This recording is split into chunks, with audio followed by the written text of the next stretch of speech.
शेळी पालन करायचंय, कोणत्या जातीच्या शेळ्यांपासून करू आणि किती शेळ्यांपासून करू, हा मला येणारा सगळ्यात जास्त प्रश्न आहे किंवा सगळ्यात मोठा प्रश्न आहे.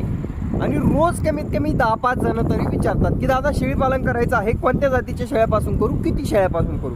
चला तर मग सगळं डिटेलमध्ये 2 मिनिटात सांगतो. चला सर्वप्रथम बघूयात कोणत्या जातीच्या शेळीपासून करायचं. तर एक गोष्ट ध्यानात ठेवा, सुरुवात करताय ना तर आपल्या आजूबाजूची जी शेळी आहे, म्हणजे जी गावरान तुमच्या भागातली जी गावरान शेळी आहे, म्हणजे ती कोणतीही असू शकते, कोकण कन्याला असू शकते, काठेवाडी असू शकते, गावरान असू शकते, उस्मानाबादी असू शकते, संगमनेरी असू शकते, कोल्हापुरी असू शकते, कोणतीही शेळी असू शकते. ती शेळीपासून तुम्ही सुरुवात करायची, कारण त्या शेळीला तुमच्या भागातलं वातावरण माहीत आहे आणि तुम्हाला सेट करायला अडचण येणार नाही. उत्पन्न म्हणून नाही तर अनुभव म्हणून तुम्ही सुरुवातीला गावरान शेळीपासून सुरुवात करायची, जी शेळी तुमच्या भागात आढळते.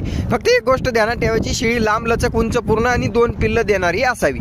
त्याच्यानंतर किती शेळ्यांपासून सुरुवात करायला पाहिजे, तर एक गोष्ट ध्यानात ठेवा, कमीत कमीला तर लिमिट आहे बरं का. कमीत कमीला म्हणजे एका शेळीपासून चालू केलं तर चांगली गोष्ट आहे, कमीत कमी. आणि जास्तीत जास्त जर म्हटले तुम्ही मला की बाबा पैशाची अडचण नाही, जास्तीत जास्त किती शेळ्यापासून करू शकतो, तर जास्तीत जास्त तुम्ही 10 शेळ्यापासून सुरुवात करायची आहे. 5 ते 10 शेळ्याच्या वरती जायचं नाही, 10 शेळ्याच्या वरती तुम्ही जाऊ नये सुरुवातीला, कारण जास्त कमी शेळ्या जर घेतल्या तर अडचणी खूप येतात.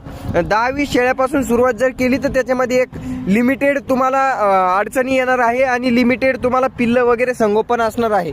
त्याच्यामुळे एक चांगला अनुभव येण्यासाठी सुरुवातीला कमीत कमी 10 शेळ्यापासूनच सुरुवात करायची, त्याच्यावर कोणी जायचं नाही.